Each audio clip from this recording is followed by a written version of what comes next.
The chrome and leather fortress on Bleecker Street had seen its share of blood, but never from someone so small.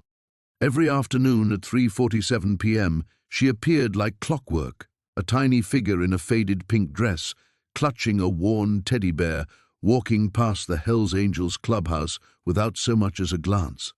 The bikers barely noticed her at first, just another street kid navigating the urban jungle.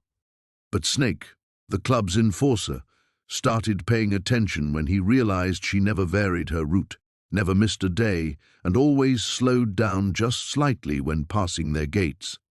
Something about her deliberate pace, the way her small fingers traced patterns in the air as she walked, set off every alarm bell in his criminal mind. Then came the night they found the photos. Dozens of them, hidden in an abandoned building across the street. Pictures of every member, their routines, their families, all taken from a child's eye level, all annotated in careful, innocent handwriting that detailed things no 7-year-old should know about their operation. Who was this little girl, and what did she want with the most dangerous motorcycle club in the city? Snake crushed his cigarette under a steel-toed boot and studied the surveillance photos spread across the clubhouse's scarred wooden table. The overhead light cast harsh shadows across his weathered face, highlighting the jagged scar that ran from his left temple to his jaw, a souvenir from a rival gang's blade 5 years prior. "Look at this shit," he growled, jabbing a thick finger at one particular photo. It showed Diesel, their weapons specialist, loading unmarked crates into his van behind their building. The angle was perfect, capturing both Diesel's face and the license plate clearly. Kid's got better intel than the feds. Torch, the club president, leaned back in his chair until it creaked under his considerable weight.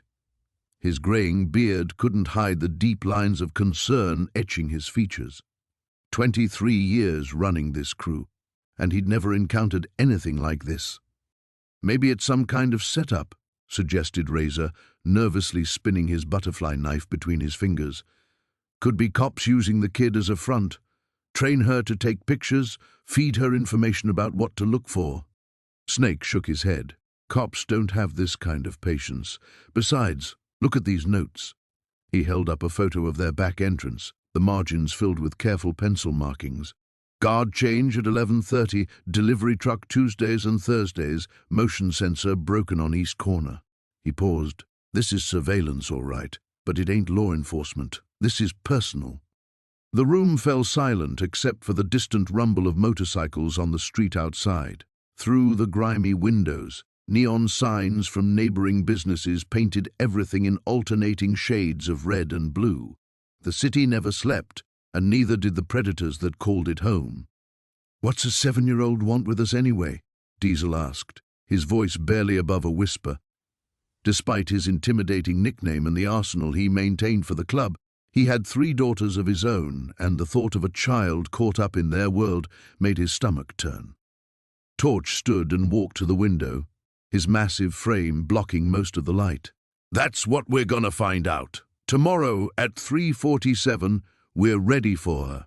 You want to grab a kid off the street in broad daylight?" Razor's knife stopped spinning. "I want answers," Torch replied. "This little girl knows things that could put us all away for life. Either she's working for someone who wants us dead, or—" He trailed off, studying his reflection in the glass. "Or what?" Snake prompted. "Or we did something to her. Something that made her come looking for us." Torch turned back to face his men, and Snake noticed something he'd rarely seen in his president's eyes: uncertainty. "Think about it. When's the last time any of us had dealing with a kid? When's the last time we might have crossed paths with someone that small?" The question hung in the air like smoke. In their line of work, collateral damage was an unfortunate reality. Innocent people sometimes got caught in the crossfire of their wars with rival gangs, their disputes with suppliers, their territorial conflicts. But a child this young conducting deliberate surveillance suggested something far more calculated than random revenge. Snake gathered the photos into a neat stack, his mind already working through possibilities. "I'll position myself across the street tomorrow, close enough to intercept her if she tries to run, far enough to stay out of sight until we make our move. What if she's armed? Diesel asked. The question should have been ridiculous. What 7-year-old carried weapons? But the photos proved this wasn't any ordinary child, and underestimating her had already cost them their sense of security. Then we handle it like we handle any other threat, Torch said quietly. Whatever it takes to protect the club. Outside, a church bell chimed midnight, and somewhere in the darkness, a small girl in a faded pink dress was probably planning her next move. The second time Tank noticed the girl, she was carrying a composition notebook pressed tight against her chest like armor. Same time, same route, same measured steps that seemed too deliberate for someone who barely came up to his waist.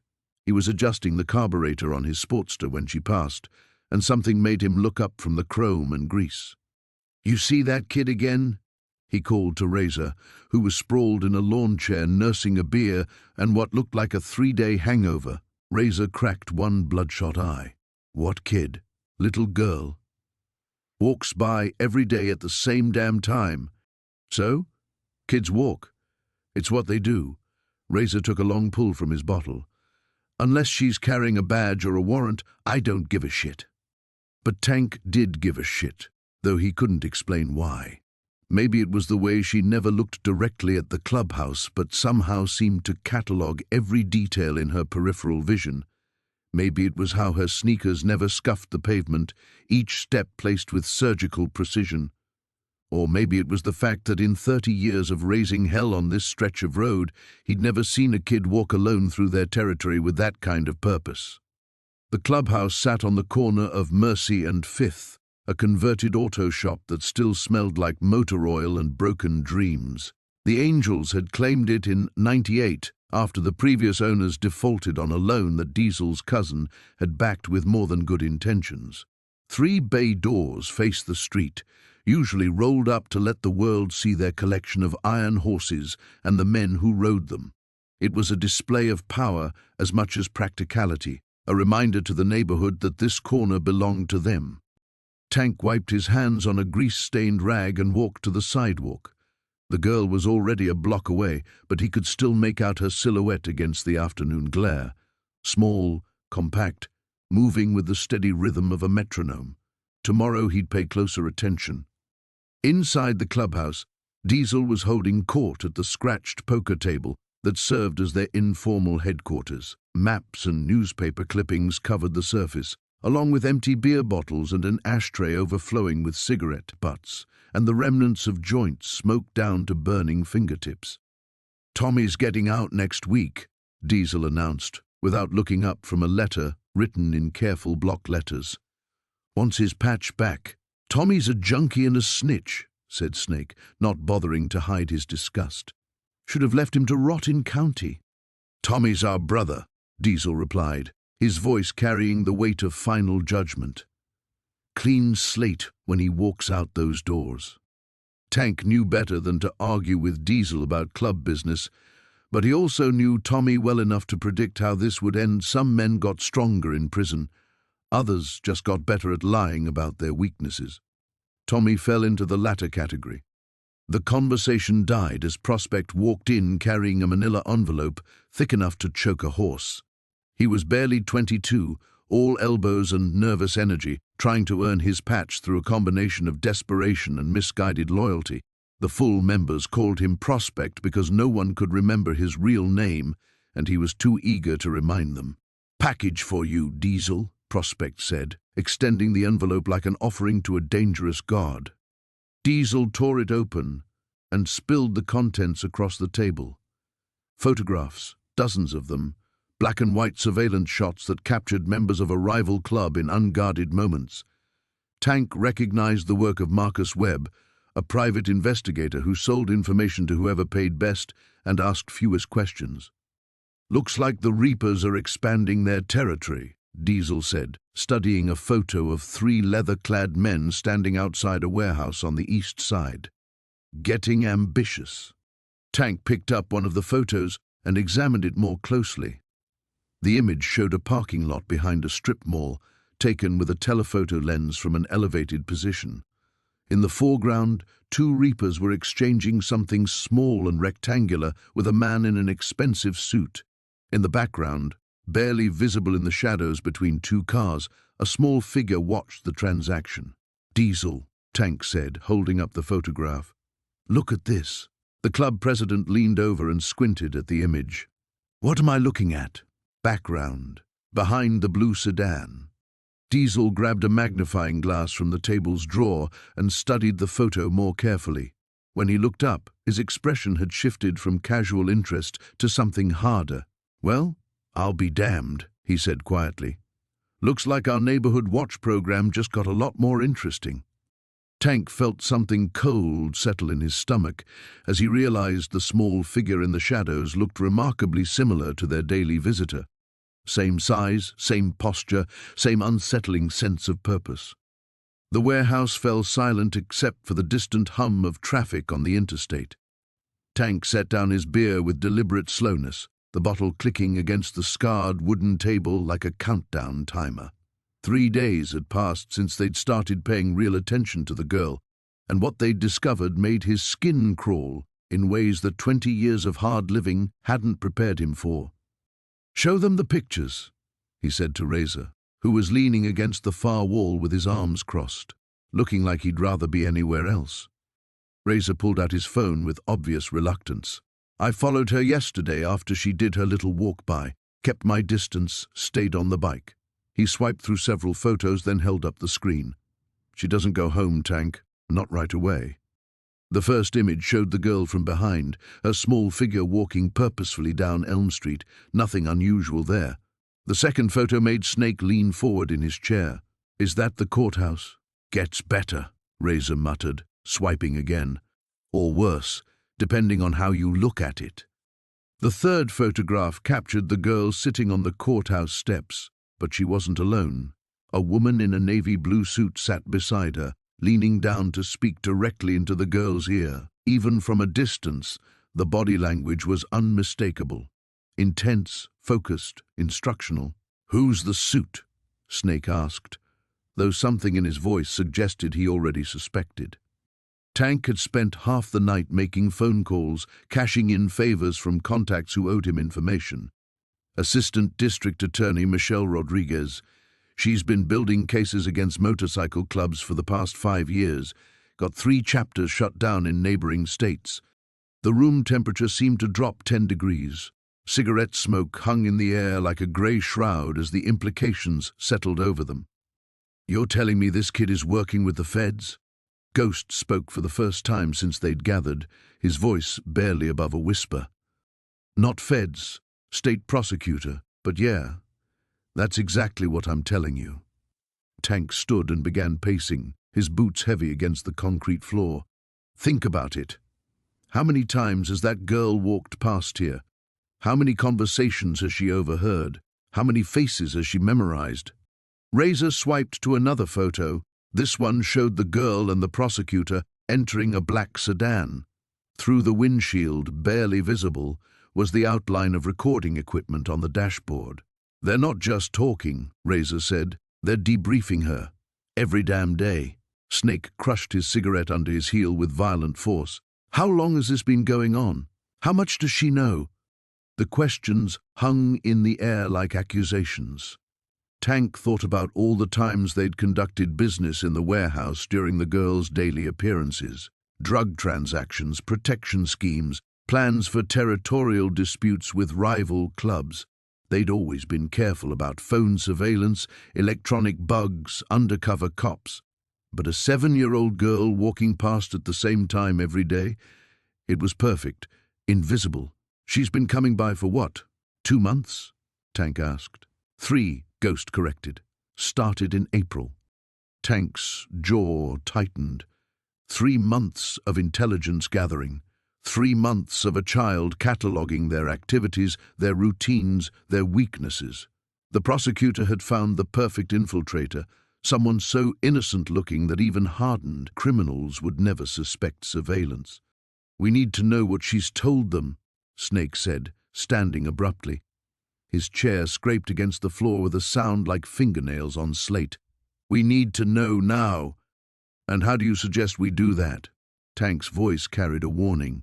Kidnap a 7-year-old? Torture information out of a kid? That's a line I won't cross. Then what? Snake's face was flushed with anger and fear. We just sit here and wait for the indictments to come down? Wait for them to kick in our doors? Tank looked around the room at his brothers. These men had followed him through gang wars, federal investigations, and prison sentences. They trusted his leadership, and now that leadership was being tested by someone who probably still believed in tooth fairies. We watch her watch us, he said finally. We control what she sees, what she hears. We feed her information that leads nowhere, or better yet, information that points in the wrong direction entirely. Use the kid against them, Ghost said, understanding immediately. Exactly, but carefully. One wrong move and we confirm everything they suspect about us. Tank moved to the window and peered through the grimy glass toward the street where, in 6 hours, the girl would make her scheduled appearance. Tomorrow, we start playing chess instead of checkers. Razor pocketed his phone. What about the prosecutor? Rodriguez? Tank's smile was cold as January steel. Oh, we'll deal with her too. But first, we need to understand exactly what game they're playing, and then we're going to change the rules. Outside, storm clouds gathered on the horizon, promising rain before nightfall. The playground equipment cast long shadows across the asphalt as Maya settled onto the swing set, her small hands gripping the rusted chains. From here, she had a perfect view of the clubhouse 3 blocks away, though to any passing adult, she looked like nothing more than a lonely child seeking solace in the familiar rhythm of back-and-forth motion. She'd been coming here for 2 weeks now, ever since she'd overheard Tank mentioning they were planning something big. The bikers thought they were so clever with their coded language and meaningful glances, but Maya had learned to read between the lines long before she'd learned to read actual words. A black sedan pulled up to the curb near the clubhouse, and Maya's feet dragged against the ground, bringing the swing to a halt. She recognized the car. It belonged to Vincent Torino, a man whose name was whispered in the same breath as words like money laundering and disappeared. Her mother had pointed him out once, back when her mother still talked about such things, back when her mother still talked at all. Through the clubhouse's grimy windows, Maya could see the familiar silhouettes gathering around the main table. Diesel's massive frame was unmistakable, as was Snake's nervous pacing. But today there were others, men in expensive suits who looked as out of place among the leather and chrome as Maya herself would have. She pulled out the small notebook she kept hidden in her backpack, the one with the innocent cartoon cover that no one would ever suspect contained detailed observations about criminal activity. Her handwriting was careful, precise, the kind of penmanship that earned gold stars from teachers who had no idea what their star student was actually documenting. 3:52 p.m. Torino arrives with 2 associates, both carrying briefcases. Diesel lets them in through side entrance. Maya had learned patience from watching her father work. Before the accident, before everything changed, he'd been a detective who taught her that the most important skill in any investigation wasn't courage or intelligence. It was the ability to sit still and wait for the truth to reveal itself. A movement in her peripheral vision made her look up from her notebook. An older woman was approaching across the playground, her grey hair pulled back in a neat bun, her clothes suggesting retired teacher or librarian. Maya tensed, ready to snap the notebook shut and transform back into an ordinary child, but the woman walked past without a glance, heading toward the bus stop. The meeting in the clubhouse was lasting longer than usual. Maya had timed their typical gatherings, rarely more than 30 minutes unless something significant was happening. She checked her watch. They'd been inside for nearly an hour now. Her phone buzzed with a text from Mrs. Henderson, the neighbor who picked her up from school when the social worker made surprise visits. "Running late today, sweetheart.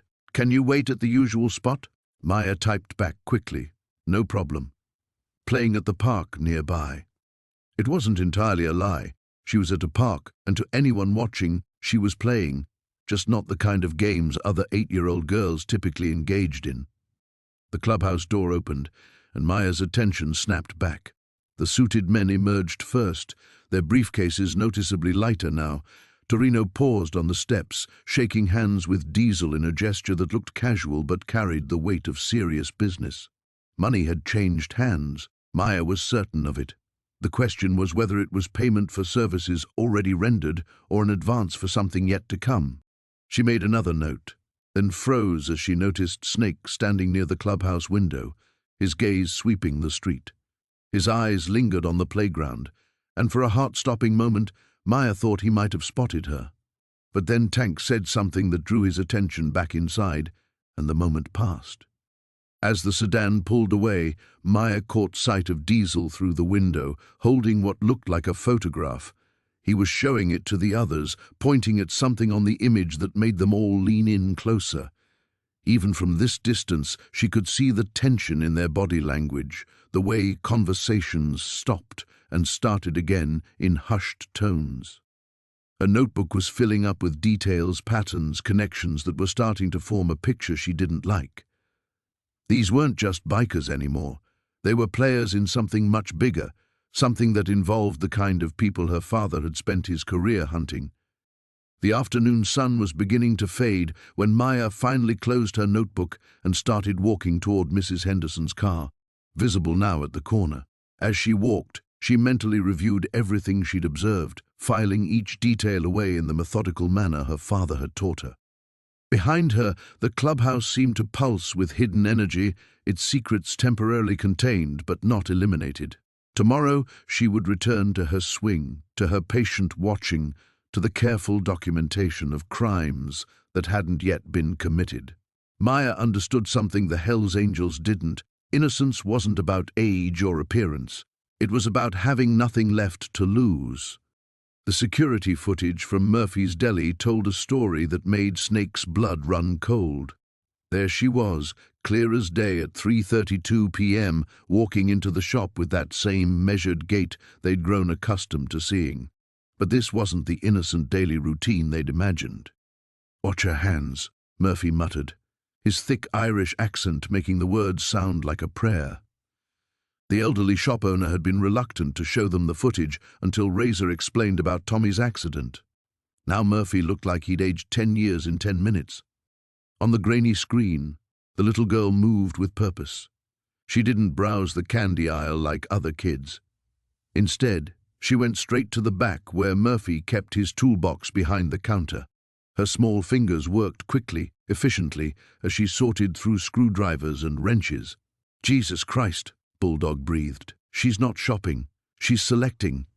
Snake watched the girl palm a small Phillips head screwdriver, sliding it up her sleeve with the practiced ease of a seasoned thief. But it wasn't theft that bothered him. It was the calculated nature of it, the way she tested the weight, checked the tip for sharpness.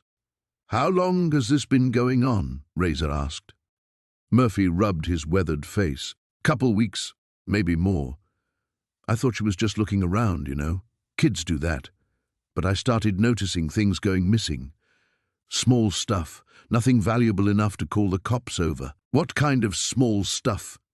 Snake's voice carried an edge that made Murphy step back. "Tools mostly. Some wire from the hardware display.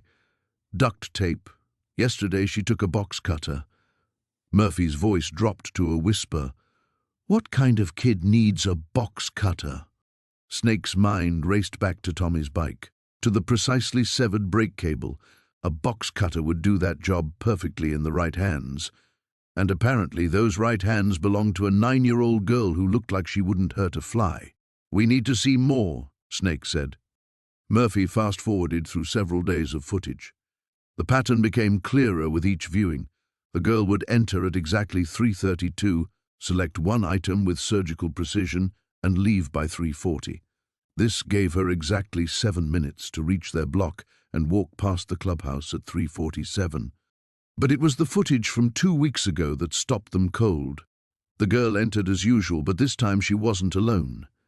A shadow lingered outside the shop, too far from the camera to make out clearly, but definitely an adult figure waiting for her.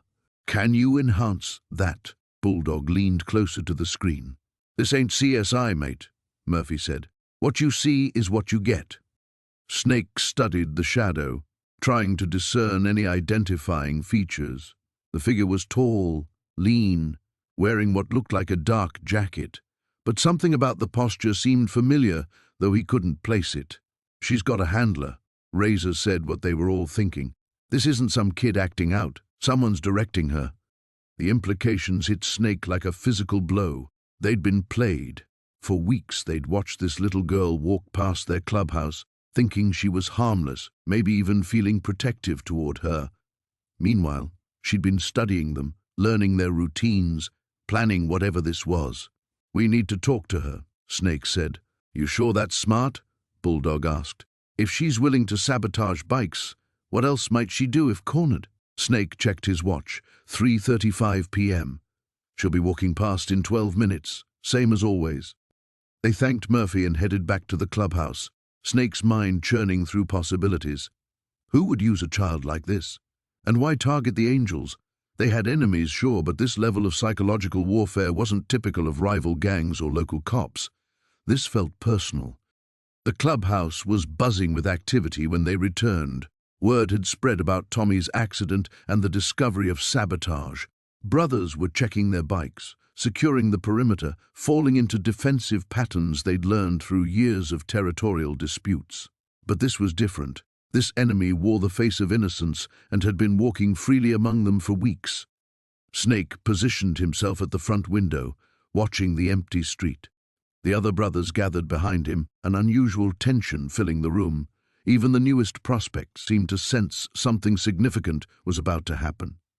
At exactly 3:47 p.m., she appeared at the end of the block. Same blue dress, same careful steps, same unwavering focus.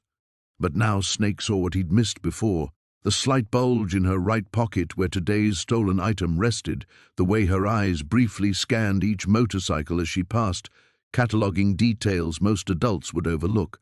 "There," he said quietly.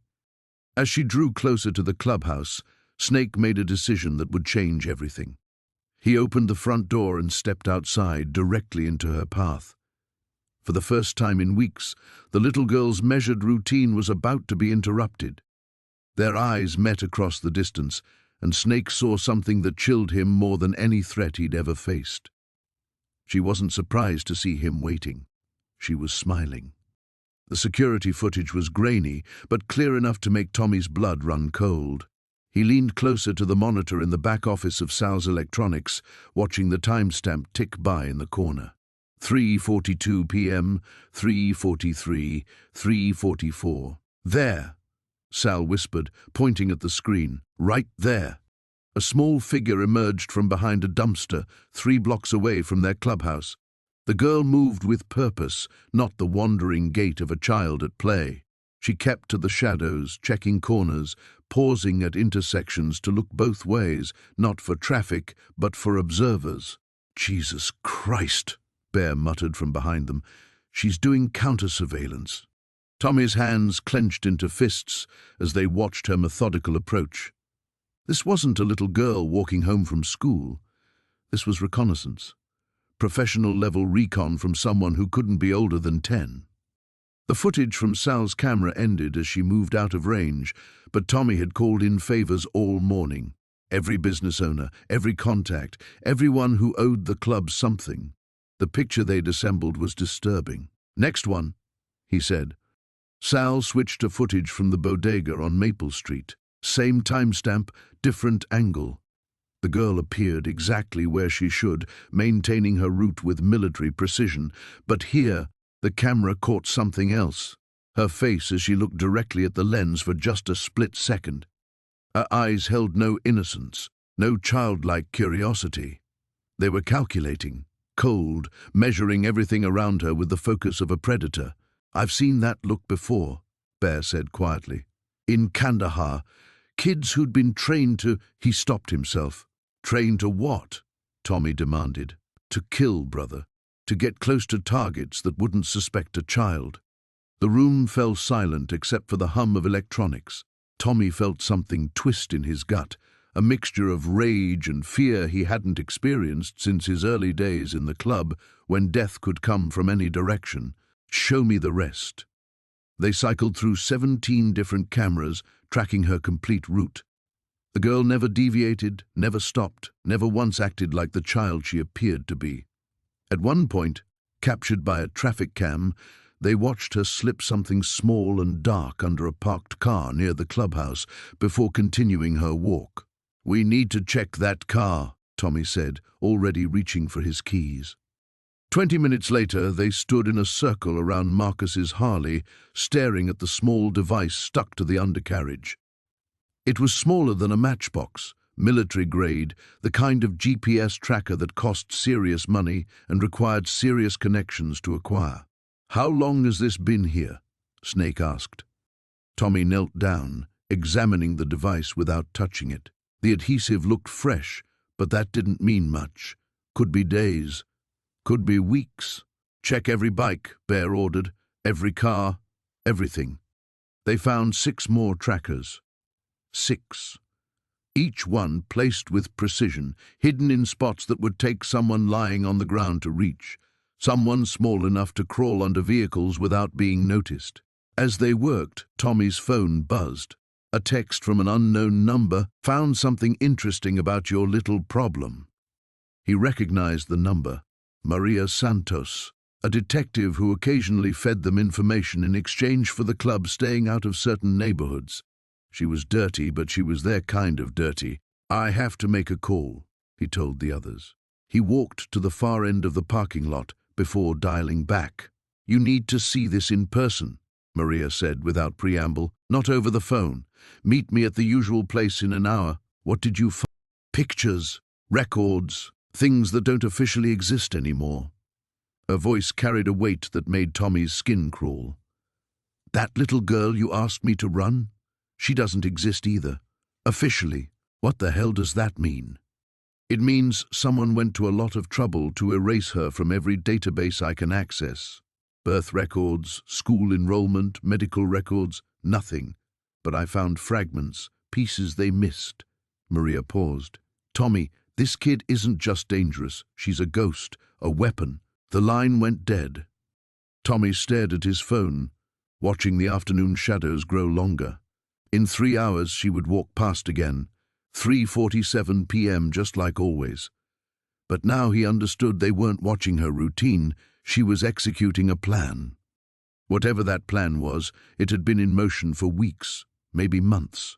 Every day she'd walked past their clubhouse, cataloguing their movements, their bikes, their vulnerabilities, learning them like a textbook.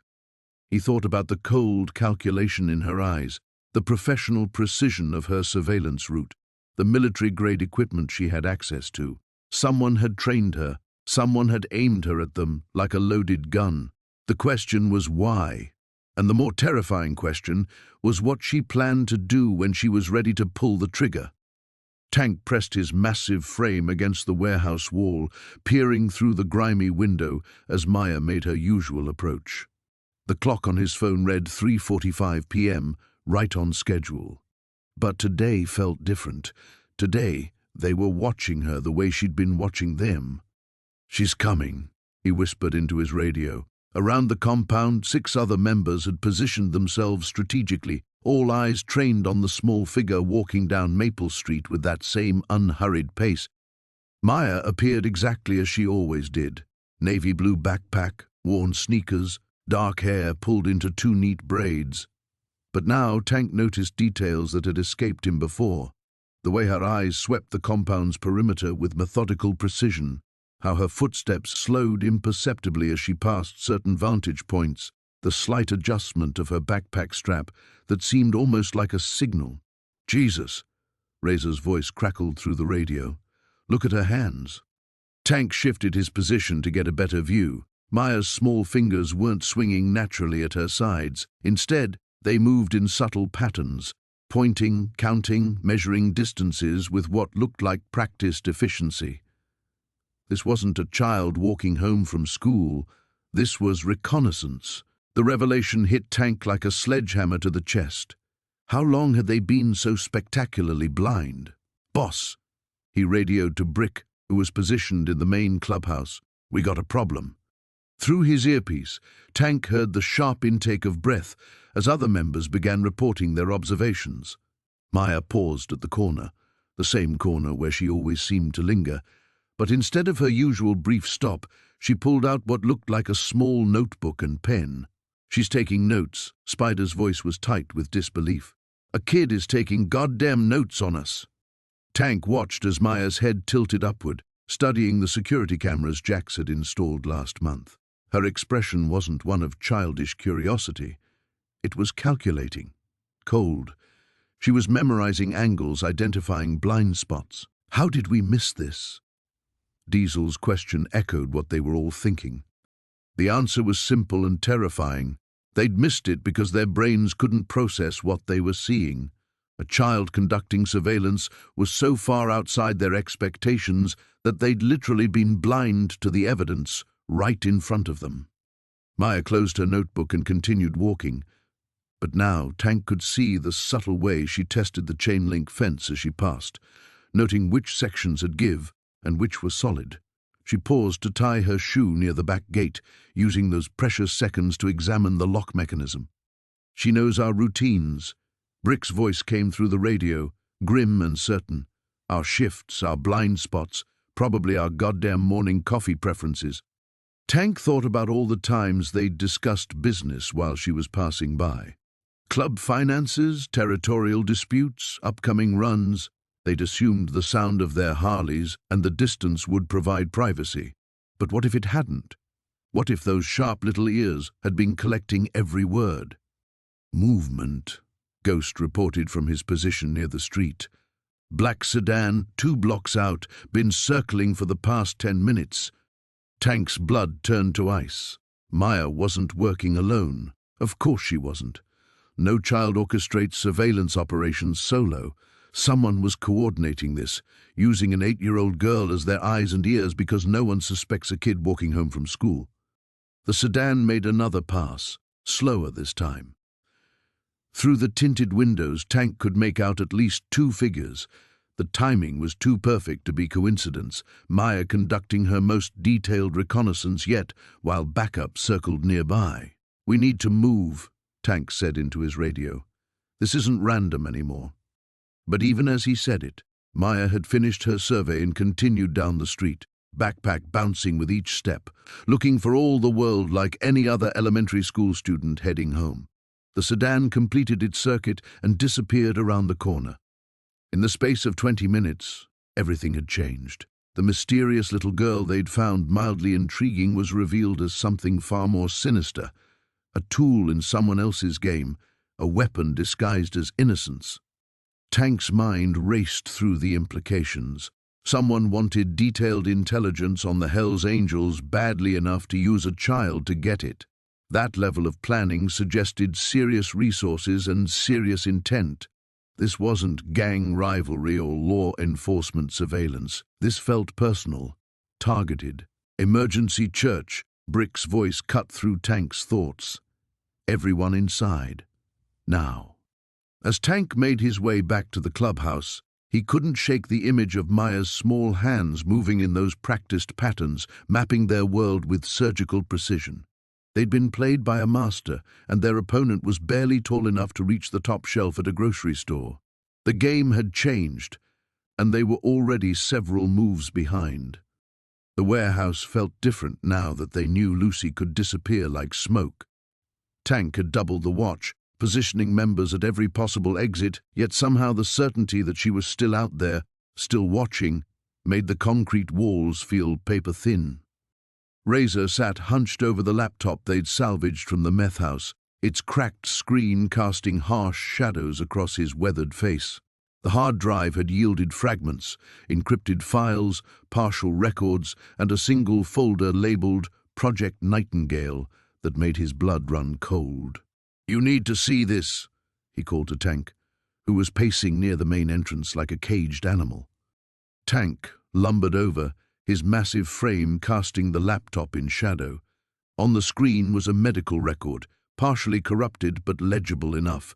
Lucy Carmichael, age 8, test subject 47, experimental cognitive enhancement protocol. The clinical language couldn't mask what they were really looking at. "They were experimenting on kids," Tank growled, his hands clenching into fists. Razor scrolled down, revealing more fragments, brain scans showing unusual neural activity, behavioral assessments documenting enhanced pattern recognition and strategic thinking, notes about emotional regulation challenges and concerning antisocial tendencies. Look at the dates, Razor pointed to a timestamp. This was 3 months before Viper's crew hit that lab. Tank's expression darkened. You think they knew about the kids? Before Razor could answer, Spider burst through the side entrance, his face pale. We got a problem. Just got word from my contact at the police station. 3 more bodies turned up this morning. The clubhouse went silent. Every conversation stopped. Every beer can froze halfway to lips. Where? Tank demanded. Scattered around the city, all of them connected to the pharmaceutical company. All of them had dealings with that lab. Spider paused, swallowing hard. Same calling card as the others. Precise, professional, impossible. Razor felt his stomach drop. Let me guess. No witnesses, no evidence, no way an 8-year-old girl could have pulled it off. That's just it, Spider said, pulling out his phone. This time there was a witness. Night security guard saw something. He showed them a police sketch on his phone screen. Tank stared at it for a long moment, then looked back at the medical records on the laptop. The sketch showed a small figure in a hooded jacket, but it was the eyes that made everyone uncomfortable. Too knowing, too calculated for someone so young. Guard said she moved like she knew the building layout by heart, Spider continued. Bypassed every camera, every alarm, like she'd been studying the place for weeks. Razor thought about the past month. All those days Lucy had walked past their clubhouse at exactly 3:47 p.m., always observing, always learning. How many other places had she been studying? How many other routines had she memorized? There's more, Spider said reluctantly. Found this taped to the security office door. He handed Tank a small piece of paper. In neat, childish handwriting it read, "They hurt children, now they pay. The good people are safe." Tank stared at the note, his massive hands trembling slightly. She's protecting us. What? Don't you see it? Everyone she's taken out. They were all involved in whatever happened at that lab, but us? We just happened to be there when Viper's crew got stupid. We're not on her list. Razor shook his head. That's a hell of a gamble, Tank. Banking on an 8-year-old's moral code. Is it, though? Tank looked around the clubhouse at the faces of his brothers. Think about it. She could have taken any of us out already. Hell, she was close enough to touch you yesterday, Razor. But she didn't. She warned you instead. The implications hung heavy in the air. They were dealing with someone who had been systematically hunting down everyone connected to her trauma, but who had somehow decided they weren't enemies. Yet, Bones spoke up from his corner table. So what do we do? Just wait around hoping we stay on her good side? We find her, Tank said firmly. Before the cops do, before anyone else gets hurt. You want to help her? Spider asked incredulously. Tank was quiet for a long moment, staring at the medical records on the laptop screen. When he finally spoke, his voice was rougher than usual. I've seen what monsters in suits can do to kids. If this little girl is cleaning house, maybe she's doing the world a favor. And if she decides we're not the good guys anymore? Tank met each man's eyes in turn. Then we better make damn sure we are the good guys. The warehouse fell silent again, each man lost in his own thoughts. Outside, the afternoon sun was beginning to slant through the high windows. Soon it would be 3:47 p.m. The question was whether Lucy would still make her daily walk, or if she was done watching them. Either way, they'd be ready. The warehouse smelled like motor oil and old cigarettes when Maya slipped through the loading dock at 3 in the morning. Her bare feet made no sound against the concrete floor as she navigated between the motorcycles, her small frame casting twisted shadows in the dim emergency lighting. She knew exactly where each man slept. Tank on the ratty couch near the office, Diesel sprawled across 2 folding chairs, Snake curled up beside his Harley like a guard dog. She'd been watching them for months, but tonight was different. Tonight she would take the first real step toward making them pay. Maya pulled the prepaid phone from her pocket. the one she'd bought with money stolen from Tank's wallet weeks ago. Her fingers trembled as she dialed the number she'd memorized from the business card tucked behind the bar's cash register. It rang twice before a gravelly voice answered. "Rodriguez. Detective Rodriguez?" Maya whispered, pressing herself against a workbench. "I need to tell you about the Hells Angels." A pause, papers rustling. "Kid, is this some kind of prank? It's 3 a.m. They killed my father." The words came out flat, matter of fact. Vincent Castellano. They made it look like a drug deal gone wrong, but I saw them do it. The silence stretched longer this time. Maya could hear Rodriguez sitting up, becoming alert. "What's your name, sweetheart? Where are you?" "I'm safe, but I have proof." Maya glanced toward the office where Tank kept his files. "Pictures, documents, everything you need to put them away forever." "Listen to me very carefully," Rodriguez said, his voice gentler now. "I need you to get somewhere safe and call me back. Can you do that? Do you have somewhere to go?" Maya almost laughed. Safe was a concept that had died with her father 6 months ago. Safe was something other children had, children who lived in houses with locks and parents who tucked them into bed. "I'll call you tomorrow with instructions.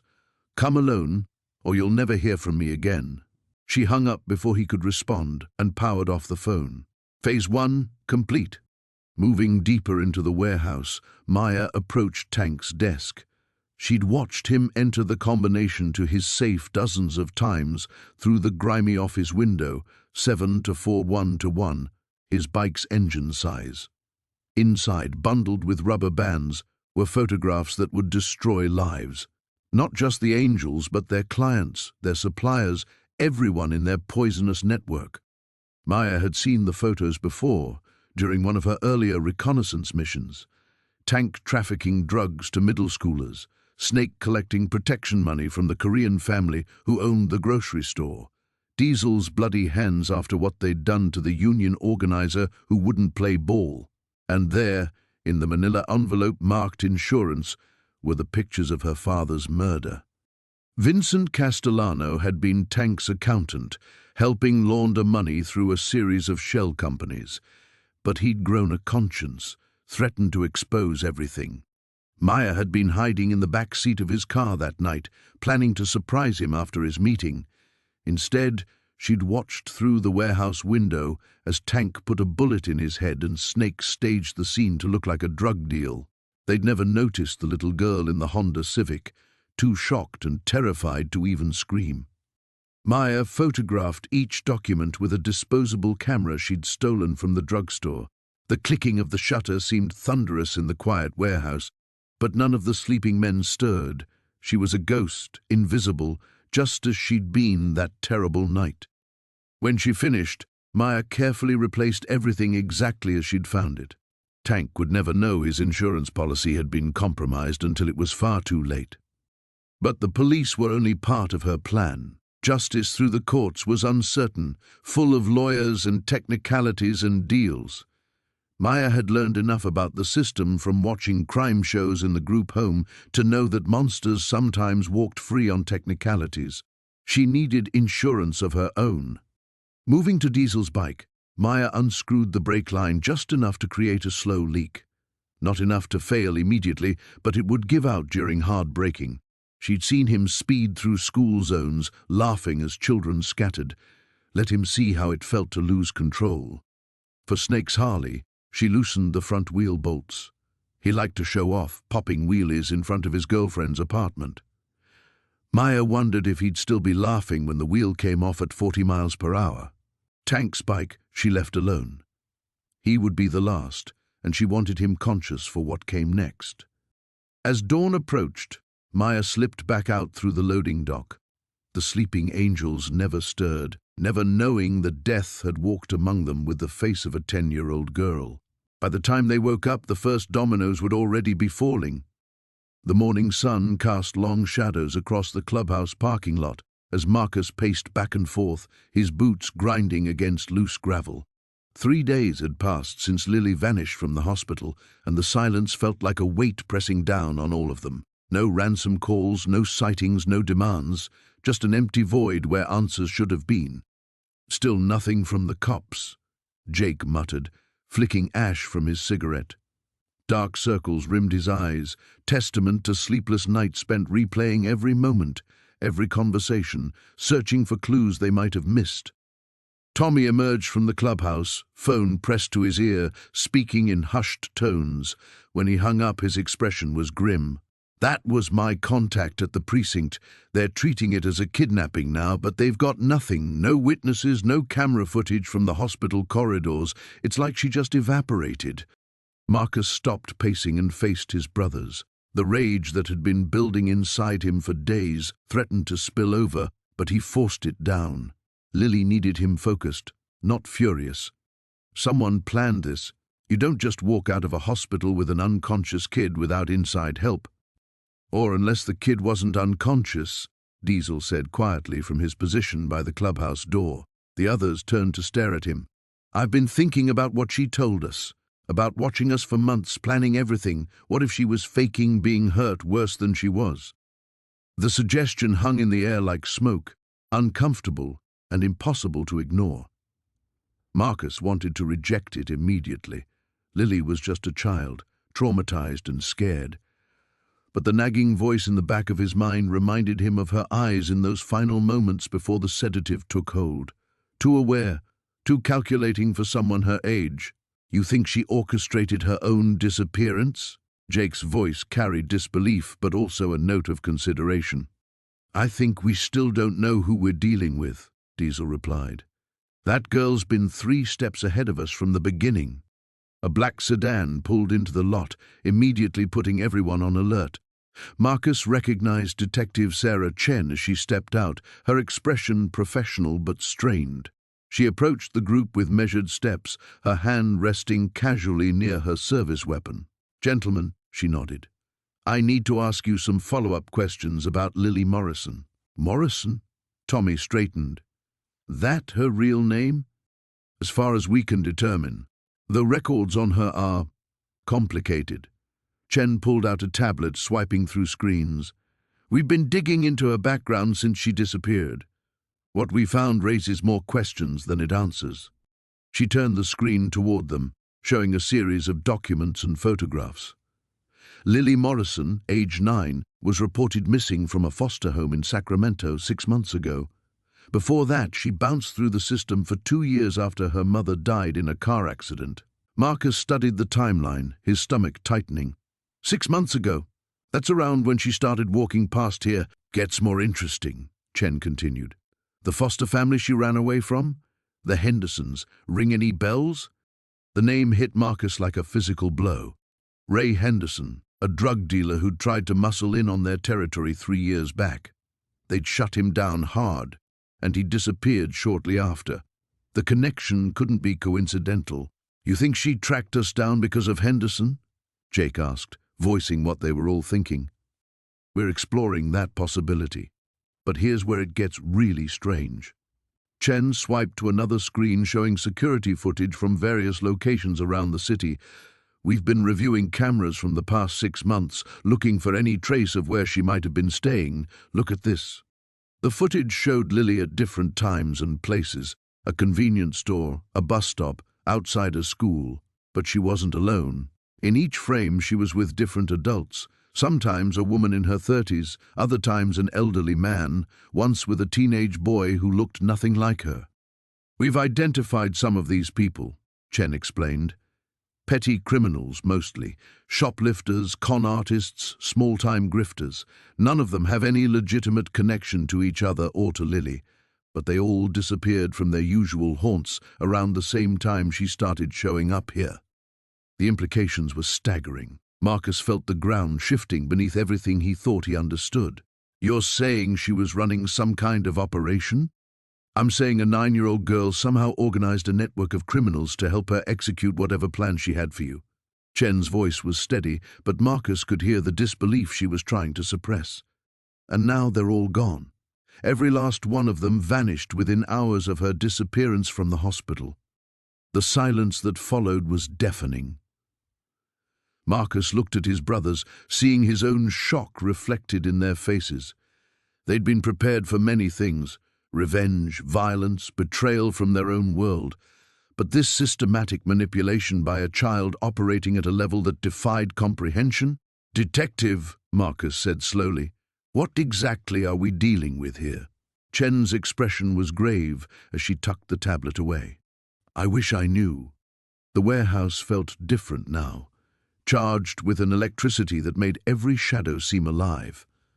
Marcus stood at the center of the main floor, watching his men check and recheck their weapons with the methodical precision of soldiers preparing for war. The girl, Sarah, sat cross-legged in the corner, her small fingers working through the components of a dismantled radio with unsettling expertise. "Tell me again why we're trusting a kid who's been planning to destroy us," Razor muttered, sliding a fresh clip into his pistol. His jaw was still swollen from their encounter at the foster home, and skepticism leaked from every word. Marcus kept his eyes on Sarah, because sometimes the enemy of your enemy becomes your greatest asset. The irony wasn't lost on him.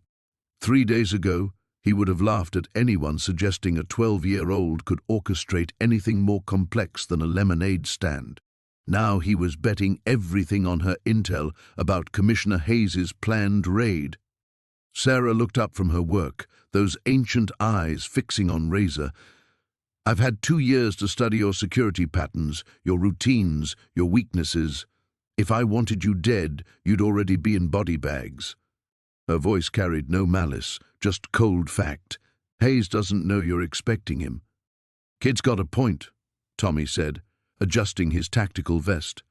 Her information about the foster home was solid. If she hadn't warned us, we'd be in federal custody right now, Marcus finished. He'd run the scenarios a dozen times. Sarah's tip about the coordinated raid had saved them from walking into a trap that would have ended the club permanently. Through the grimy windows, the late afternoon sun painted everything in shades of amber and rust. 3:30 p.m. In 17 minutes, Sarah would have been making her daily walk past their original clubhouse, continuing her careful surveillance. Instead, she was here, preparing to help them survive the night. "Positions!" Marcus called out. His men moved with practiced efficiency, disappearing into predetermined hiding spots throughout the warehouse. They'd relocated here after abandoning the compromised clubhouse, choosing this building for its multiple exits and clear sightlines. Sarah stood, brushing dust from her jeans. "Hayes will come through the south entrance first. He always leads with overwhelming force, 20 men minimum, but he's arrogant. He won't expect resistance because he thinks he's hunting scattered, desperate criminals." "And you know this how?" Razor asked. "Because I've been watching him too." Sarah's smile was sharp as broken glass. "Did you really think you were my only target?" Marcus felt a chill that had nothing to do with the warehouse's concrete floors. "What exactly are you planning, kid?" "Justice."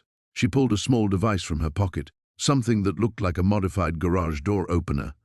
"Hayes killed my father because he wouldn't look the other way on police corruption, made it look like a drug deal gone wrong. Everyone believed it, because who questions a decorated commissioner?" The pieces were falling into place now, painting a picture Marcus wasn't sure he wanted to see completed. "Your surveillance of us was practice, research. I needed to understand how criminal organizations actually operate, how they think, how they move. You were my education." Sarah walked to the window, peering through a gap in the boards they'd used to cover it, "but you were never the real target." Tires screeched in the distance, multiple vehicles moving fast. Marcus felt his pulse quicken as his radio crackled to life. "Boss, we got company. Black SUVs coming from 3 directions." Sarah nodded, as if this was exactly what she'd expected. "They're using a pincer movement. Standard tactical approach for suspected armed resistance." She held up the device in her hand. "Hayes's biggest weakness is his ego. He has to be the one to make the arrest personally. That's why he's in the lead vehicle." "What is that thing?" Marcus demanded. "Insurance." Sarah's finger hovered over the device's single button. "There are certain advantages to being underestimated your entire life. People don't notice when a little girl asks questions about explosives in chemistry class or when she practices with electronic components from the salvage yard. The warehouse lights suddenly went out, plunging them into darkness. Emergency lighting kicked in, casting everything in hellish red. Through the walls, Marcus could hear boots hitting pavement, voices shouting coordinates. "Sarah," he said quietly, "whatever you're planning." Changed my mind. She tucked the device away. Hayes deserves to face trial, to have his corruption exposed, to lose everything before he loses his life. Her smile was different now, less predatory. "Besides, I've learned something these past few days." "What's that?" "Sometimes the best revenge isn't destroying your enemies. Sometimes it's saving the people they're trying to destroy and watching them realize they've lost everything that mattered." The south door exploded inward in a shower of splinters and smoke. Tactical lights cut through the darkness like laser beams, and Commissioner Hayes's voice boomed through a megaphone. "This is over, Marcus. Come out now and maybe some of your boys live to see morning." Sarah looked up at Marcus, and for just a moment, she looked like what she was, a scared kid in way over her head. "Now we find out if I'm as smart as I think I am." The warehouse felt different now, charged with an electricity that made every shadow seem alive. Maya sat in the center of the room, surrounded by bikers who no longer saw her as a threat to neutralize, but as something far more dangerous, a mirror reflecting their own capacity for violence. Tank crouched beside her, his massive frame somehow gentle as he offered her a bottle of water. She accepted it without taking her eyes off Bones, who stood near the window, his phone pressed to his ear. The conversation was hushed, urgent. "The serpents are mobilizing," Bones said, ending the call. "Word's spreading about what happened to their boys. They're calling in reinforcements from 3 counties. Diesel laughed, but there was no humor in it. "Let them come. After what this little ghost showed us, I'm feeling creative." Maya finally spoke, her voice carrying that same eerie calm that had unsettled them from the beginning. "You still don't understand. This isn't about the serpents anymore. It never really was." The room fell silent except for the distant hum of traffic. Hammer, who had been cleaning his knife obsessively since the warehouse incident, looked up. "What's that supposed to mean?" "The serpents killed my family, yes. But they were working for someone else that night. Someone who wanted my father dead because of what he knew." Maya's small hands twisted the water bottle cap off with mechanical precision. "The drugs, the territory wars, the violence, it's all connected to something bigger." Bones moved away from the window, his boots echoing in the concrete space. "You're talking about the suppliers, the ones pulling strings from the shadows." Maya nodded slowly. "My father was a chemist. He didn't choose to cook meth. He was forced. When he tried to stop, when he threatened to expose the operation, she let the sentence hang in the air like smoke." Tank's jaw tightened. "They made an example. But they made a mistake," Maya continued. "They let me live. And children see things adults miss, remember things differently. My father used to say that revenge is just justice wearing a different mask." Spider, who had been unusually quiet since returning from the warehouse, stepped forward. His young face bore new lines of understanding and horror. "You've been planning this for 2 years, not just going after the serpents, but everyone involved." "The serpents were practice," Maya confirmed. "A way to learn, to understand how fear works, how power shifts. You've all been teaching me without knowing it." Diesel's expression darkened. "We're not your personal army, kid." "No," Maya agreed. "You're something better. You're survivors who understand that sometimes the system fails and people have to make their own justice." She stood up, moving to a duffel bag she'd brought. When had she brought that? None of them remembered seeing it before. From inside, she withdrew a manila folder thick with documents and photographs. "Victor Reeves," she said, placing a photograph on the makeshift table. "DEA agent turned supplier. He's been running product through 7 counties using local gangs as distribution and enforcement. When my father threatened to expose him, the photograph showed a man in his 50s, clean-cut, wearing a suit. He looked like someone's accountant, not a drug kingpin. He's got judges, cops, politicians in his pocket, Maya continued, spreading out more documents. The serpents were just his attack dogs, expendable, like all of you are to him. Bones picked up one of the documents, scanning it quickly. These are shipping manifests, chemical suppliers. Jesus Christ, this is a full operation. Reeves has been very careful, very smart, but he made assumptions about what people would do when their families were threatened. He assumed my father would keep quiet. He assumed I was too young to be dangerous. Maya's smile was colder than winter wind. He was wrong about both. Hammer looked up from the photographs. Why show us this? What do you want from us? Reeves is planning to eliminate the serpents anyway. They've become sloppy, drawn too much attention, but first he's going to use them to wipe out anyone who might be a threat, including witnesses like me, and anyone who might protect me. The implication hit them all simultaneously. Tank was the first to voice it. He's coming for us. Tonight, Maya confirmed. The serpents think they're moving against me, but Reeves has told them to eliminate everyone in this warehouse. Clean slate. Then he'll find a new gang to do his dirty work. Diesel stood up abruptly, knocking over his chair. Son of a bitch, we're being set up. Yes, Maya said simply. But unlike my father, we're not going to run. Unlike the serpents, we're not going to be used. We're going to end this. She moved back to her bag and withdrew something that made them all freeze, a small device with a blinking red light. The warehouse where they took me? I left them more than bodies. Her young voice carried the weight of absolute certainty. I left them evidence that leads directly to Reeves. Evidence he'll do anything to destroy. The blinking light pulsed faster, and Maya's smile grew wider. He's coming. The abandoned warehouse on the east side felt like stepping into a tomb. Dust particles danced in shafts of light that cut through boarded windows, and their footsteps echoed against concrete walls stained with decades of neglect. Maya walked ahead of them, her small figure moving with purpose through the maze of rusted machinery and forgotten crates.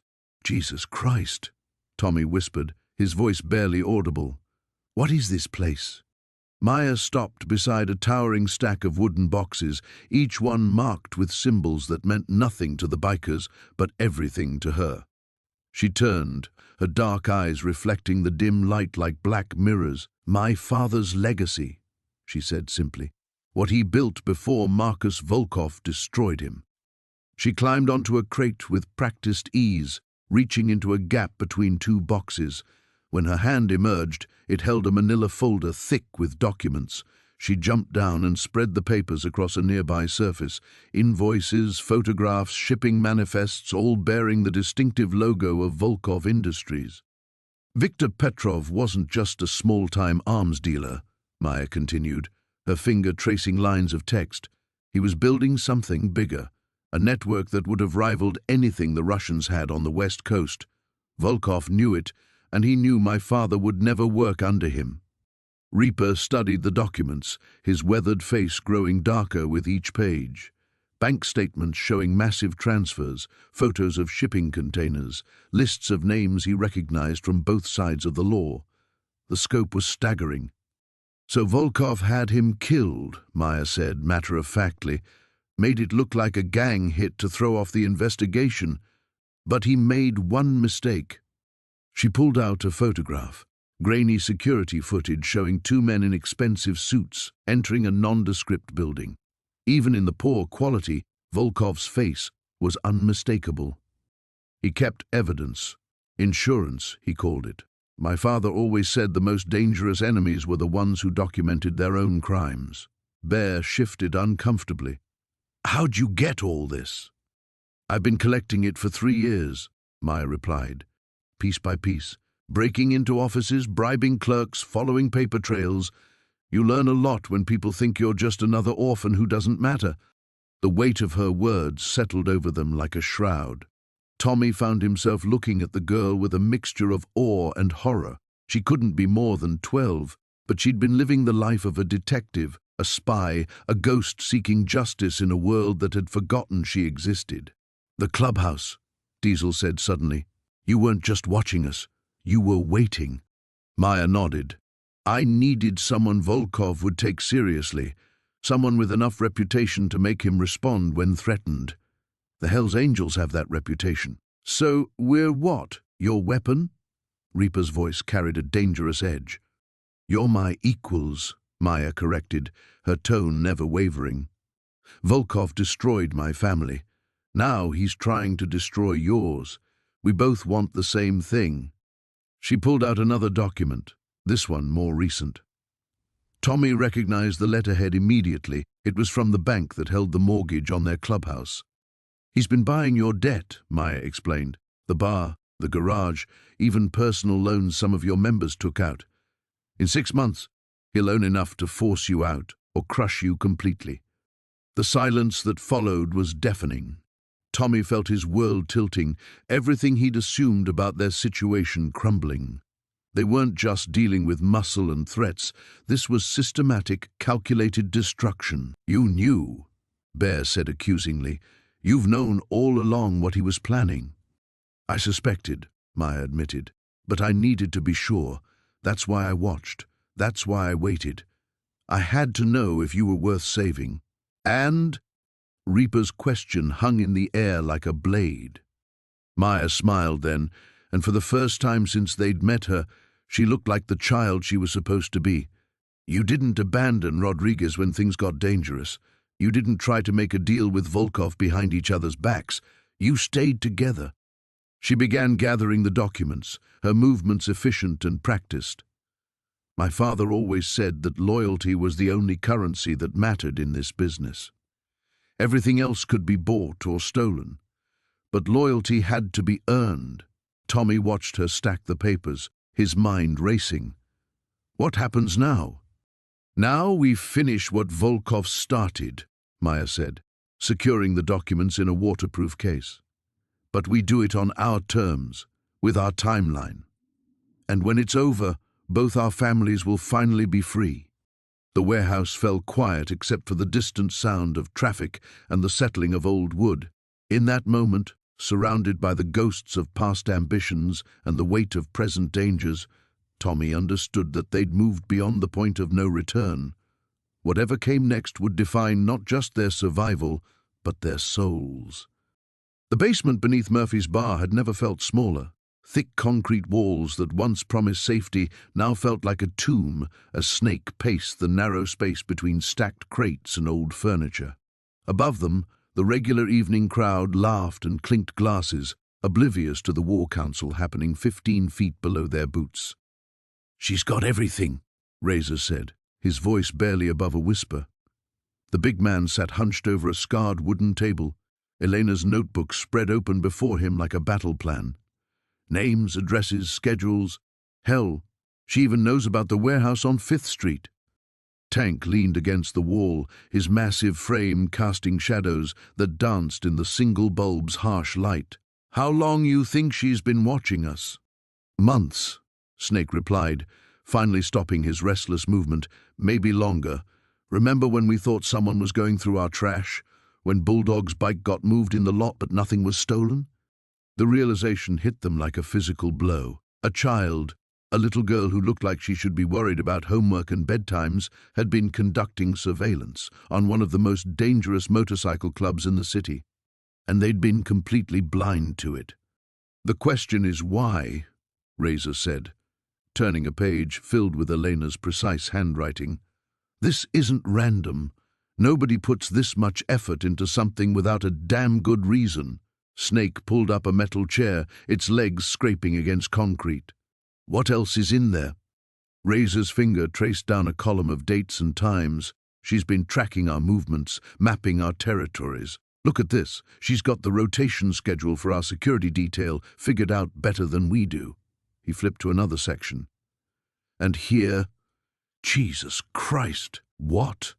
Photos. Razor held up a series of printed pictures that had been tucked between pages. She's got shots of all our faces, our bikes, even the inside of the clubhouse. How the hell did she get inside the clubhouse? Tank pushed off from the wall. That window in the back room. It's been sticking lately. Maybe nothing, Snake interrupted. A 10-year-old girl doesn't just decide to spy on bikers for fun. Someone's pulling her strings, or... He paused, a darker thought taking shape. Or we did something to her family. The three men exchanged glances. In their line of work, enemies accumulated like interest on a debt. But using a child for reconnaissance was a new low, even by their standards.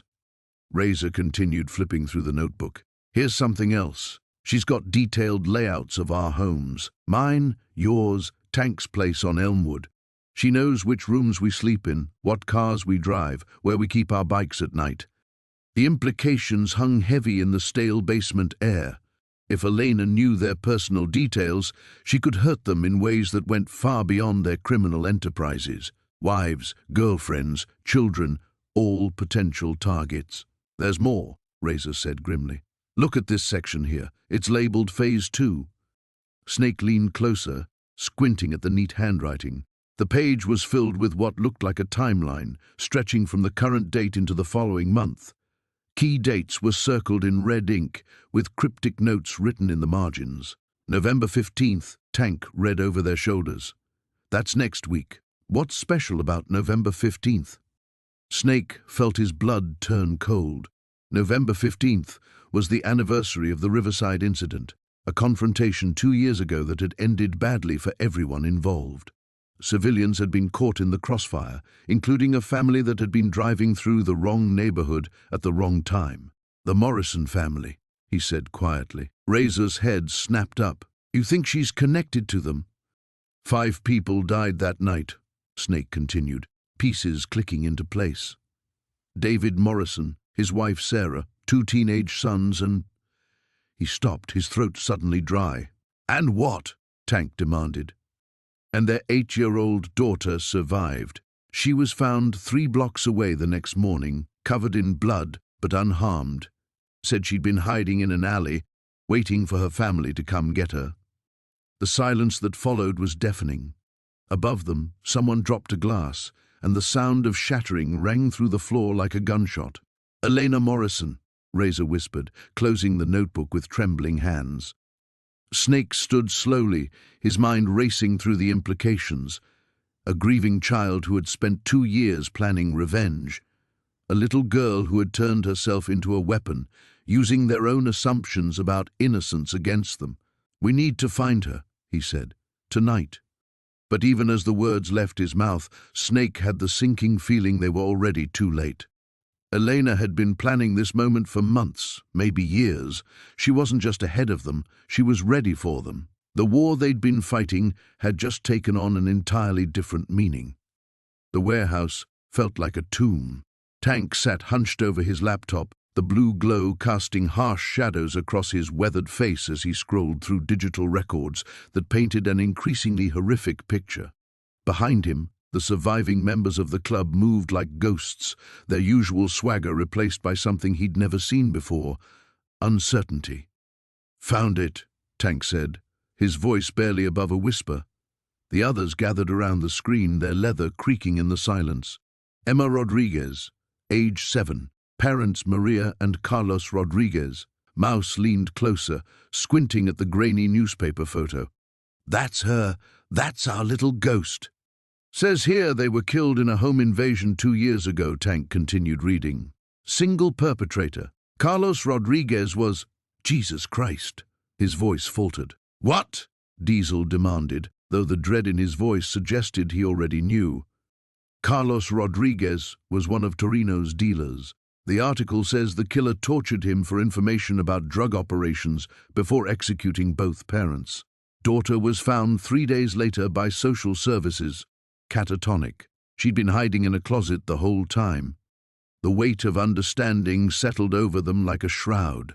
Bone, his arms still in a makeshift sling from Emma's trap, let out a shaky breath. She saw everything. Gets worse, Tank said, scrolling down. Foster care records show she was placed with the Martinez family 6 months later. Guess what happened to them? Nobody wanted to guess. House fire. Whole family died except Emma.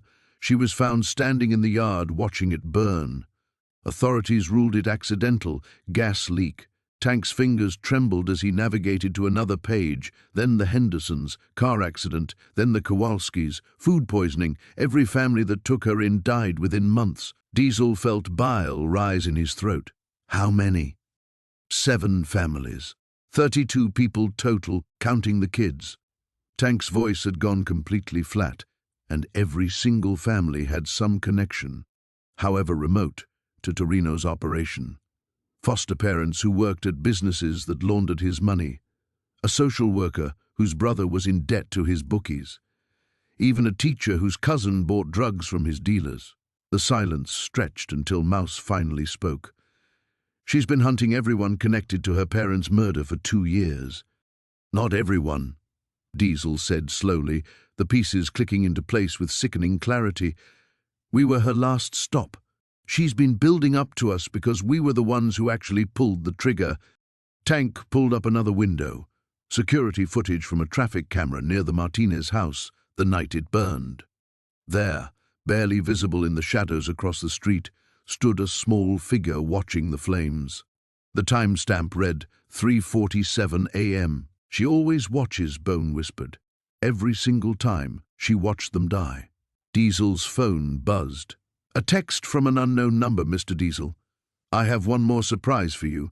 Check your bike. The blood drained from his face. Everyone out. Now, move! They rushed toward the exit, but Tank grabbed his arm. Wait. Look at this. On the screen was a child psychology report about Emma. Says here she has an eidetic memory and shows signs of severe dissociative disorder following trauma. She can remember everything she sees and hears with perfect clarity, but she experiences it like watching a movie. No emotional connection. What does that mean? Mouse demanded. It means she remembers every detail of her parents' death, every word Torino said, every face she saw, and she feels nothing while she plans her revenge. Diesel's phone buzzed again. I learned so much watching you. Thank you for teaching me about patience. They reached the garage to find Diesel's Harley exactly where he'd left it. But something was wrong. The chrome gleamed too brightly, and there was a sweet smell in the air that made his stomach turn.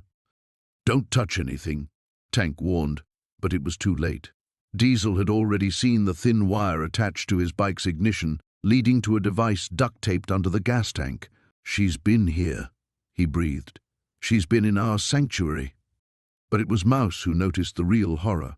Sitting on a workbench, arranged with surgical precision, were photographs, dozens of them, pictures of each club member's family, friends, old ladies. Some were taken from a distance with a telephoto lens. Others were clearly taken from inside homes, bedrooms, while people slept. At the center of the display was a handwritten note in a child's careful script. You taught me that family is everything. Now I'll teach you what it feels like to lose yours, one by one, just like I did. The game starts tomorrow at 3:47 p.m. Diesel's hands shook as he called the first number on his emergency contact list. It went straight to voicemail.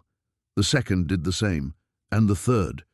Somewhere in the darkness outside their fortress, a little girl was already 3 moves ahead, and the real killing was just beginning. The warehouse felt different in the pre-dawn darkness, shadows stretching like accusatory fingers across the concrete floor. Tank stood guard at the main entrance, while Diesel worked frantically at his laptop, the blue glow casting harsh angles on his weathered face.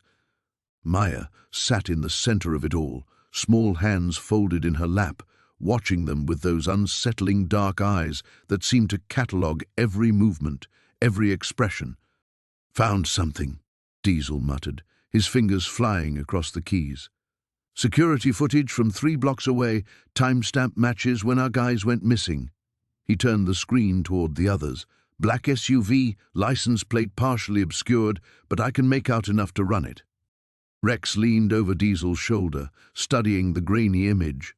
The vehicle looked government-issued, all tinted windows and reinforced panels. How long for the trace? Give me 10 minutes, Diesel replied, already diving back into his work. Maya's voice cut through the tension like a blade. They won't find him at that address. Every head in the room turned toward her. Rex crouched down to her eye level, fighting to keep his voice steady. "What do you mean?" "Agent Morrison moves every 6 hours. He learned that from watching my father work." Maya's expression remained eerily calm. "But I know where he'll be at sunrise." Tank shifted nervously by the door. "Kid, how could you possibly—" "Because I've been watching him watch you for 3 weeks, Maya interrupted. "He has patterns just like everyone else. He thinks he's clever, but adults always underestimate what children notice." Diesel's laptop chimed with results. "Registered to a shell company, but I can trace the payments back to—" His face went pale. "Jesus Christ. This goes all the way up to federal level. We're not dealing with local cops or even state. This is serious government involvement." Rex felt the familiar burn of rage building in his chest, but Maya's next words stopped him cold. "My father didn't just launder money for criminals," she said quietly. "He laundered it for people in the government too. Senators, judges, federal agents. When he tried to get out to protect me and my mother, they couldn't let him disappear. He knew too much." The pieces clicked together in Rex's mind with sickening clarity. "So they killed him and made it look like a gang hit." "And framed the Crimson Tide," Maya added. "2 birds, 1 stone.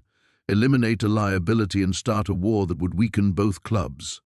Diesel looked up from his screen, face grim. "If that's true, then grabbing our boys wasn't just about sending a message. They're going to use them as evidence. Plant drugs, weapons, whatever they need to justify a full raid." Tank's radio crackled to life. "Boss, we got movement. 3 vehicles heading this way about 2 miles out." Rex's mind raced. They had minutes, maybe less. "Pack it up. We're moving." He looked down at Maya, who hadn't moved from her chair. "Where is he? Where will Morrison be at sunrise?" Maya stood slowly, smoothing down her small dress. "The old Riverside Elementary School, basement level, northwest corner. He thinks it's ironic, conducting business in a place where children once learned to trust authority. How do we know this isn't a trap?" Diesel demanded, already shutting down his laptop. Maya's smile was cold beyond her years. "Because Agent Morrison doesn't know I exist.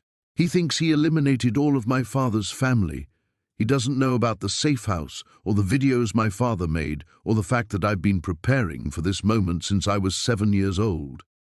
Rex stared at her, truly seeing her for the first time. Not a lost little girl seeking protection, but a calculating survivor who had spent 3 years planning her revenge. "What videos?" "Every transaction, every meeting, every payment. My father was paranoid but smart. He documented everything." Maya reached into a small backpack and pulled out a USB drive. "Insurance," he called it. "I call it justice." Tank's voice cracked over the radio again. 1 mile out, boss. We need to move now." Rex grabbed the drive, feeling its weight despite its tiny size. "Will this clear our guys?" "It will do more than that," Maya said, walking toward the back exit. "It will end Morrison and half his network. But first, we need to get Spider and Tommy back alive." The sound of engines grew closer, echoing off the warehouse walls. Rex made his decision, the same way he'd made countless others over the years, with his gut and his loyalty to his brothers. "Tank, take the bikes and lead them away from the school. Make noise. Make them think we're running scared." He turned to Diesel. "You're with me and the kid. We're going to get our boys back." As they slipped out the back exit, Maya's small hand found his. "Mr. Rex, after today things will be different, for all of us." He squeezed her hand gently. "Different how?" "Free," she whispered. The basement of the abandoned warehouse felt like a tomb.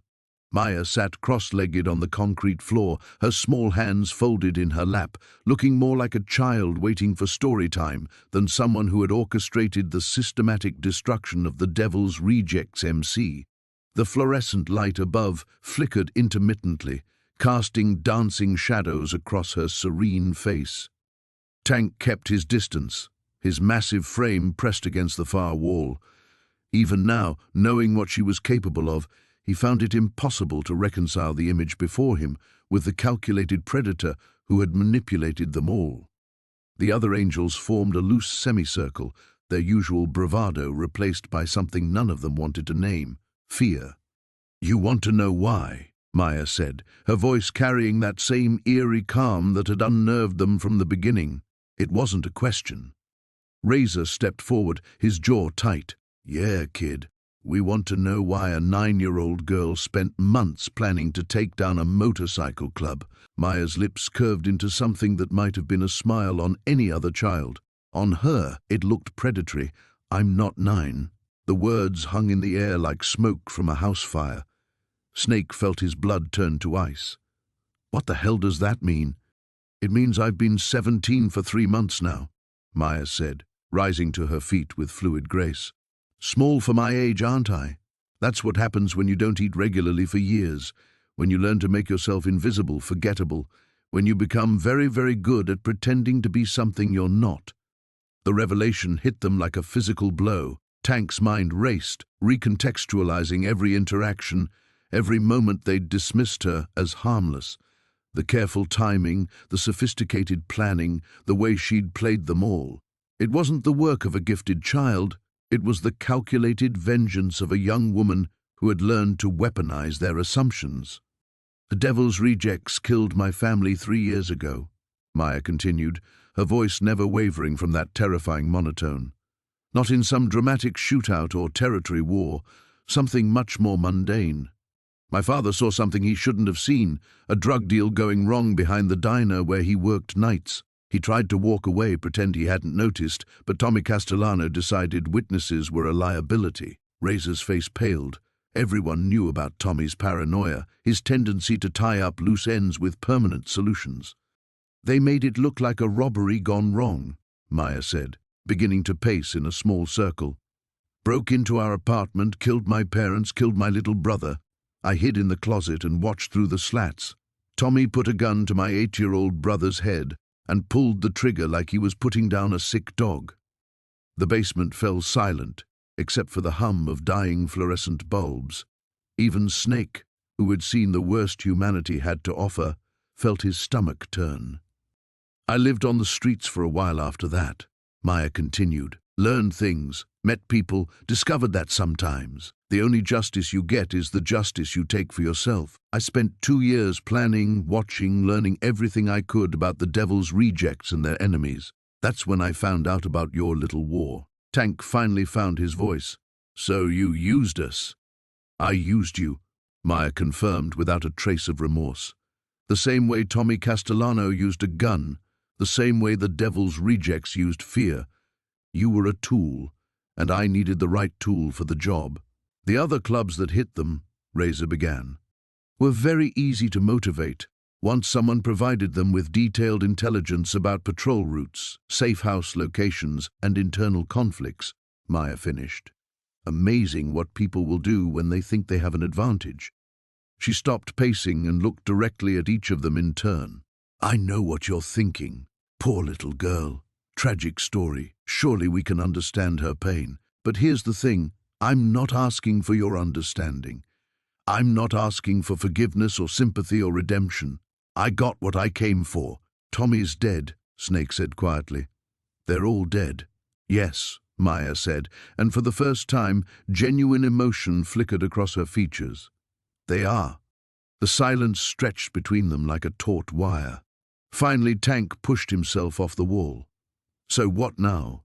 You disappear back into whatever hole you crawled out of?" Maya tilted her head, considering the question. "That depends. On what? On whether you're going to try to stop me from walking out of here." The threat was subtle but unmistakable. They all knew what she was capable of now, the networks she'd built, the careful planning that went into everything she did. Maya wasn't just a person anymore. She was a force of nature that had temporarily aligned with their interests. "And if we do?" Razor asked. Maya's smile returned, cold and patient. "Then you'll discover that the devil's rejects weren't my only project." The sirens had long since faded into the distance, leaving behind only the acrid smell of smoke and the metallic tang of blood in the air. Sarah sat on the concrete steps of what remained of the clubhouse, her small legs dangling over the edge, watching as the last of the emergency vehicles pulled away. The building behind her was gutted, its windows blown out like dead eyes, staring into the growing dusk. Marcus limped over and eased himself down beside her, his leather vest torn and stained with ash. His left arm hung in a makeshift sling fashioned from a strip of fabric torn from someone's shirt. The rest of the surviving members stood scattered across the parking lot like lost souls, their faces bearing the hollow expressions of men who had witnessed something beyond their understanding. 23 years I've been part of this brotherhood, Marcus said quietly, his voice hoarse from the smoke. Seen wars between clubs, dealt with rivals, cops, feds, but nothing like this, nothing like you. Sarah didn't respond immediately. She continued staring at the wreckage, her young face serene despite the chaos she had orchestrated. The innocent facade that had protected her for so long was gone now, stripped away like old paint to reveal something far more complex underneath. "My daddy used to read me stories," she finally said, her voice carrying that same childlike quality that had fooled them all. About knights and dragons and people getting what they deserved. He said the world was full of monsters, but that sometimes the monsters got their comeuppance. "Your daddy was Vincent Torino," Marcus stated. It wasn't a question anymore. Sarah nodded slowly. Vincent Torino, small-time dealer who thought he could muscle in on Hell's Angels territory. That's what you all called him, right? That's how you dismissed him before you put 3 bullets in his chest and left him bleeding out in an alley while his 6-year-old daughter waited at home for him to come back from work. The weight of understanding settled on Marcus's shoulders like a lead blanket. "You've been planning this for 3 years. 3 years, 2 months, and 16 days, Sarah corrected with mathematical precision. "That's how long I spent in foster care after they found me. That's how long I had to think about what you took from me, what you all took from me." She turned to look at him then, and Marcus saw something in her eyes that made his blood run cold. It wasn't madness or rage or even hatred. It was the calm, calculating intelligence of someone who had systematically dismantled an entire criminal organization through patience, observation, and careful manipulation. "The federal agents who are processing your surviving members right now, I've been feeding them information for 8 months. Every drug shipment, every arms deal, every dirty cop on your payroll. The explosives that gutted your clubhouse, I learned how to make them from chemistry websites and tested them in the abandoned quarry outside town. The rival gangs who showed up tonight thinking they were responding to your declaration of war, I've been sending messages in your name for weeks." Marcus felt a chill that had nothing to do with the evening air. The other chapters, the ones who died tonight. "Collateral damage," Sarah said matter-of-factly. "Some of them were at the meeting when you decided to kill my father. Some of them weren't. But they chose to stand with murderers, so they chose their fate." A black sedan pulled into the parking lot, and 2 figures in federal windbreakers stepped out. Sarah stood up, brushing dust from her torn dress with the casual gesture of a child who had been playing in the dirt. "Agent Morrison has been looking for evidence against the Hells Angels for 6 years, she said conversationally. "I made it easy for her. She thinks I'm a traumatized witness who needs protection. She's going to make sure I'm placed with a nice family far away from here." "And then what?" Marcus asked, though he wasn't sure he wanted to know the answer. Sarah looked down at him with something that might have been pity. "Then I get to be a little girl again. I get to go to school and make friends, and maybe learn to trust people. I get to have the childhood you stole from me when you murdered my father." Agent Morrison approached them, her expression professional but gentle when she looked at Sarah. "Are you ready to go, sweetheart?" Sarah nodded and took a step toward the agent, then paused and looked back at Marcus one final time. "You know what the funny thing is? If you had just said you were sorry any time in the last 3 years, maybe things could have been different. But you never even remembered his name." As the sedan pulled away, Marcus sat alone in the ruins of everything he had known, finally understanding that the most dangerous predator wasn't always the one that looked the part. Sometimes it came disguised as innocence itself, patient and quiet and absolutely relentless in its pursuit of justice. The little girl who walked past their clubhouse every day at exactly 3:47 p.m. was gone forever.